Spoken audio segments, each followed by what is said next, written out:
La musique est une passion qui se partage et aimer la musique et exceller dans le domaine n'est pas chose aisée pour tous. Alors je dirais, vivre de sa passion est un travail. Bonjour chers abonnés d'Actuel Média Burkina et bienvenue à cette émission Passion 13, le numéro 100% Passion. Je suis Damadou Touré. Aujourd'hui, nous recevons un artiste très talentueux et brillant. Il a une capacité vocale hors pair, ainsi qu'une prestation scénique à couper le souffle. C'est un artiste engagé pour le développement de l'Afrique. Il n'est plus à présenter pour les amoureux du reggae, la musique de Jah. J'ai nommé Melekini Asti. Bonjour Melekini. Bonjour. Merci d'avoir répondu à notre invitation. Oh, merci à vous pareillement. Je suis honoré avec toutes ces qualités que tu m'as adressées. Vraiment, je suis flatté. Et ça me fait plaisir quand même de me retrouver à Actuel Média à Burkina. C'est la famille, c'est le pays. Voilà, donc je suis content d'être là. Alors, Melekini, ton père t'offrait des disques en guise de récompense pour avoir été un élève brillant à l'école. Dis-nous, ces disques, c'était quel genre de musique? C'était des vinyles 45 tours qu'il me remettait à chaque bulletin. Donc, quand j'avais la moyenne, j'avais de bonnes notes quand même. Il achetait quand même pas mal de disques vinyles, les 45 tours. Ensuite, il y a eu les 33 tours. Excusez. Voilà. D'accord. Est-ce que le papa voyait en toi l'artiste en devenir ou c'était juste une récompense sans arrière-pensée? Bon, disons qu'à l'époque, avec l'influence des artistes comme Michael Jackson, Bob Marley, Jimmy Cliff, les Ernesto JJ, Georges Ouedraogo, Père à son âme, tous ceux là-bas que je cite. Ouais, c'était une passion en fait. Les parents, ils avaient les disques vinyles, tout ça, ils écoutaient la bonne musique. Donc on interprétait des chansons, on dansait, mais quand même dire que mon père voyait déjà le côté musical, non.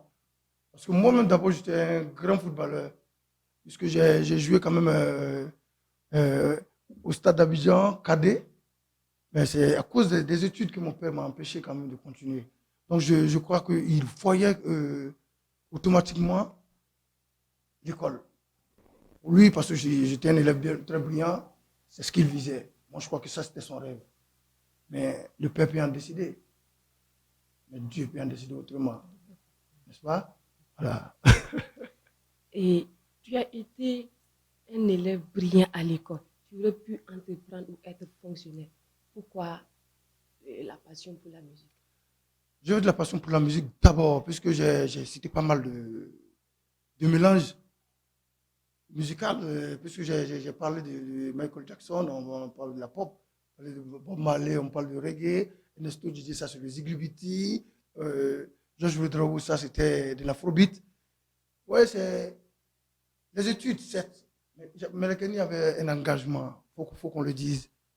Parce qu'avec toute cette tuerie, ces pillages, toute cette frustration que vivait l'Afrique et vit toujours l'Afrique, mais le Kenya, dans son esprit, ça n'allait pas. C'est vrai, j'aurais pu être un grand fonctionnaire et puis mener le même combat. Mais qu'est-ce que j'allais faire? Ma voix n'allait pas résonner. Elle n'allait pas résonner. Donc j'ai préféré attraper le micro pour pouvoir mieux m'exprimer. Voilà, et voilà, c'est ça. Chacun son choix. On peut être talentueux quelque part, mais l'autre côté t'appelle pour que tu fasses quelque chose. Voilà. Donc, donner sa touche quand même à ma mère, Patrick et l'Afrique. Moi, c'est fait un grand sacrifice quand même. D'accord. Voilà. Melekini, ça veut dire Angelo Oui. en langue malinké. Oui. Pourquoi ce pseudonyme? Bon, vous voyez, quand l'Éternel a créé les humains, nous sommes tous humanoïdes. Mais au-dessus des humains, il y a ce qu'on appelle les djinns. Ensuite, les djinns, ça c'est les génies. Ensuite, ceux-là, ce sont les anges. Après, les anges que nous trouvons, c'est l'Éternel Dieu. Comprenez? Donc, ça veut dire que on enlève Dieu dans cette histoire, mais les anges qui sont là nous communiquent, ils nous parlent. C'est eux qui transmettent les messages dont Dieu veut qu'on reçoive. Donc, nous sommes des angélos. Maintenant, dans le contexte de Melekeni que je suis, Je me rappelle quand ma mère me disait, elle est Melekeni, j'ai dit, ah non, Moulek est là. Non, parce que quand tu es né à l'hôpital, je suis allé prendre ma douche, je reviens, j'ai retrouvé 7 femmes, sages-femmes, 7 sages-femmes sur toi. Donc, elle dit qu'elle s'est mise à pleurer. J'ai dit, mais tu as pleuré pourquoi le jour-là? Parce qu'il y avait une maladie sur moi. Et quand ma mère est sortie ici sur les 7 femmes, les 7 sages-femmes, elles ont commencé à courir. Elle a dit, mais donc il y a une qui est revenue, qui a dit, non, au fait, l'enfant, il est mignon, et puis bon, tu vois, c'est un ange, quoi. Quand tu le regardes, il est tout doux comme un ange. Parce que je dis, bon, d'accord, donc je prends ça. Mais même dans ma philosophie, je veux dire quoi? Faire le mal, l'hypocrisie, tout ça, moi, je ne peux pas. Je peux m'énerver. C'est normal. Même mon Dieu a une colère. Tous les prophètes passés, j'ai eu une colère. Donc, Melekeni, c'est un être humain. Il a une colère. Donc, à part ma colère, je ne veux pas faire du mal à mon prochain. Donc, il faut véhiculer toujours le message d'amour, d'union, de partage, de pardon. D'accord. Voilà. Avant de continuer, regardons un bout de ton tout premier clip, Notre argent. Notre argent, l'argent du peuple.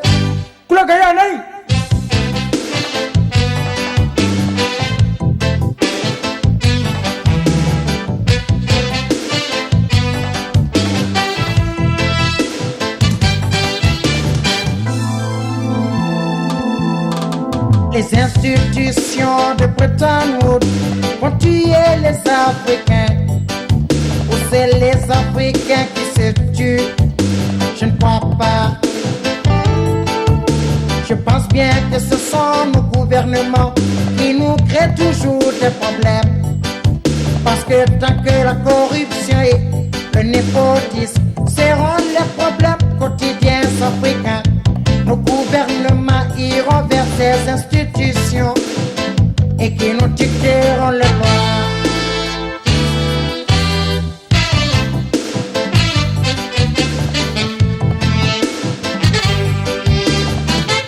Le pire et le dur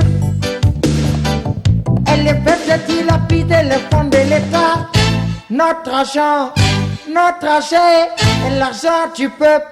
Papa mio, du lango aufo, bete, aya au brasa, paule apure, on sait que amouyako. Appris que ton premier clip a été censuré. Dis-moi, quel en était-il réellement?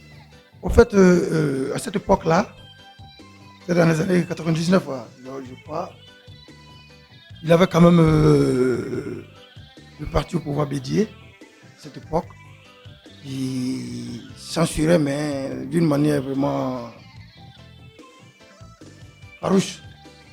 Donc, qu'est-ce qu'il fallait faire? Il ne fallait pas arrêter l'artiste, mais il fallait l'empêcher quand même de s'exprimer de tous les médias d'État. Parler de la télévision, les journaux, ça. Et quand je parle comme ça, c'est que, vous voyez, quand j'arrive peut-être à une émission dont je ne vais pas faire quand même la publicité, quand je viens à une émission de télé, me prendre les coulisses, me dit, Joe, tu sais, il y a un blême. Pour essayer de voir, tu as des titres là-bas, nous un là, nous on joue, et ton autre argent là, tu le laisses quand même de côté, s'il te plaît. On a vu ton arrivée, le public est éveillé, ils sont mouvementés, mais on ne veut pas avoir de problème après ton départ, quoi. Je comprenais vite. Même il y a eu quand même un autre journal qui m'avait interviewé. Et après, j'ai vu que l'interview n'est pas sortie. Parce que le directeur en question a vu quand même l'interview, il a dit ça ne peut pas marcher parce que là, on va avoir des bobos. Donc c'était une censure froide. On peut, rien que pour empêcher l'artiste quand même de décoller encore plus au maximum. Voilà comment c'était. Sinon pas qu'on a dit qu'on m'a frappé ou on m'a mis en prison, mais non. Ça c'était déjà... Mais ensuite de cela encore, il y a eu d'autres gouvernements qui ont fait quand même sur les petits chichis quand même. Oui, puisque ils sont venus me voir pour que je chante encore une chanson pour leur parti. Et au pouvoir, moi j'ai dit non. Donc, je pensais être la cible. Donc il fallait automatiquement quitter. Okay. Cette censure te fera perdre ton contrat avec ta maison de production. Oui, Alors, bien sûr, MBA, puisque M. Butry, il a eu quand même des menaces de tout pas. Et puis bon, voilà, il était obligé quand même de laisser tomber l'affaire. Ah, mais du coup, j'ai été récupéré quand même, repêché par quelqu'un d'autre. Voilà. Et c'est comme ça. il y a une assertion qui te qualifie de surdoué du reggae ivoirien de la deuxième génération. Quelle est ta réaction? Bon, m'attribuer ça, je crois que c'est trop dit quand même. Je ne suis pas le seul. Il y a trop d'artistes talentueux. C'est Araf même qui est là. Faut pas me donner des éloges quand même aussi énormes maintenant. Seulement que je peux reconnaître que ce talent, je l'ai. Ça, franchement, je peux dire que je l'ai. Et je rends gloire à Dieu. Et lui, je le glorifie à tout moment, à toute heure, à tout instant. Parce que je sais que c'est lui qui a mis ça en moi. Voilà. Donc, artiste surdoué, bon, je peux accepter. Mais quand même, je crois que c'est énorme quand même pour moi. Ok, d'accord. Doué peut-être, mais surdoué là. Plus de 75 000 albums vendus en Ouais. Afrique de l'Ouest. Mhm. Finalement, ton plus grand succès pour le premier album ouais. intitulé Notre Agent, paru en 98. 99. Ok, 99, 99, oui. d'accord. Et comment est né ce projet? Bon, en fait, d'abord, il y avait le refus catégorique d'aller à l'école, de suivre encore les études. On revient sur le même problème de mon père, paix à son âme. Et du coup, il fallait quand même, tu décides de ne plus aller à l'école. Donc, tu n'es plus pris en charge. Il faut te battre.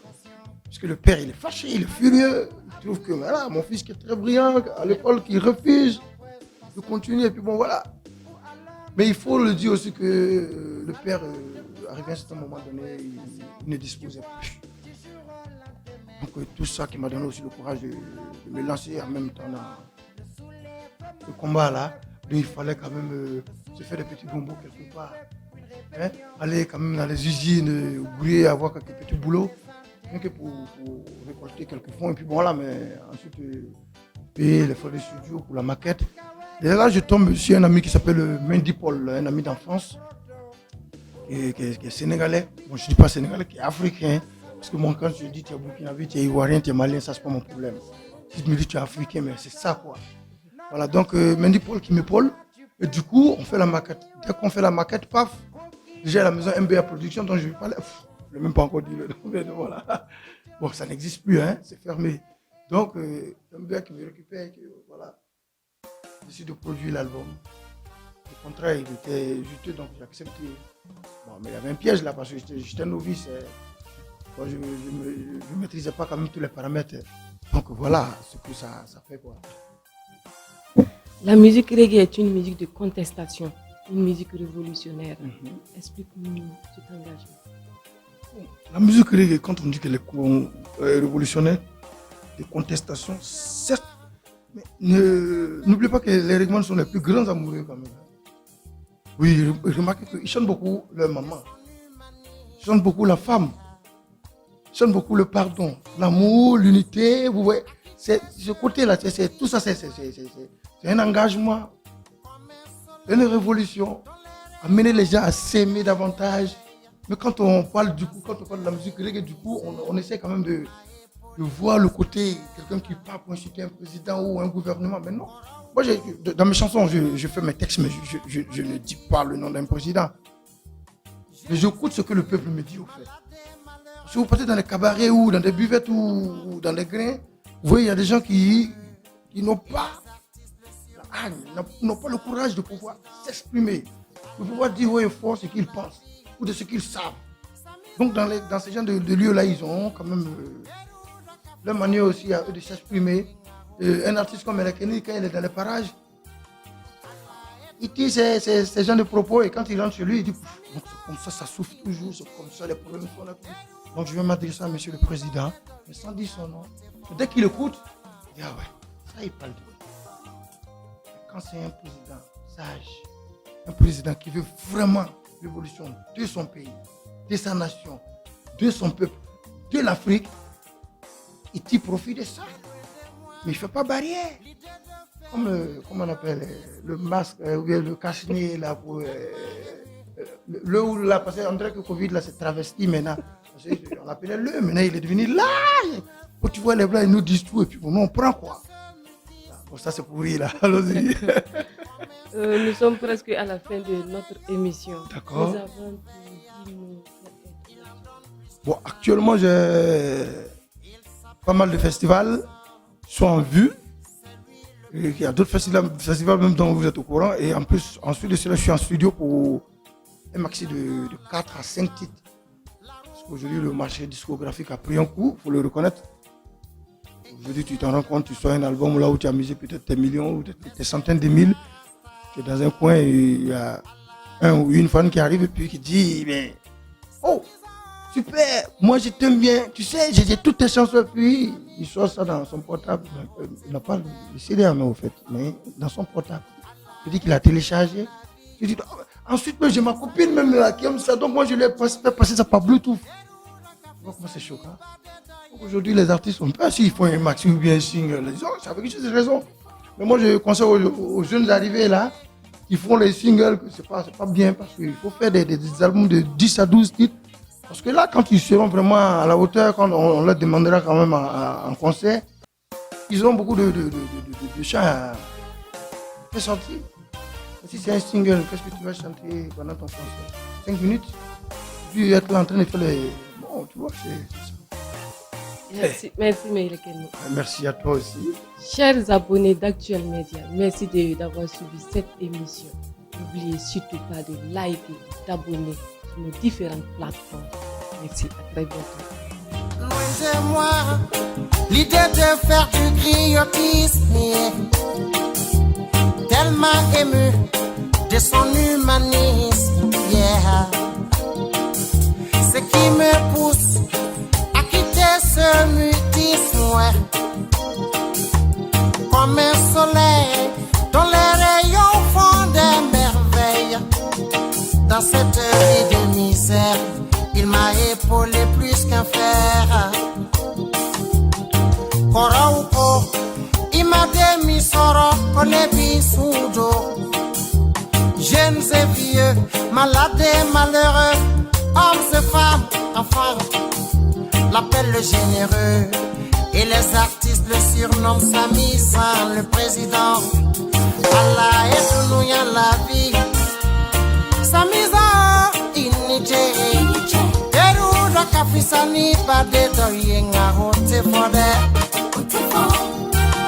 Allah est nous y'a la vie. Samisan, Iniche. Eru da kafisani bade do yenga.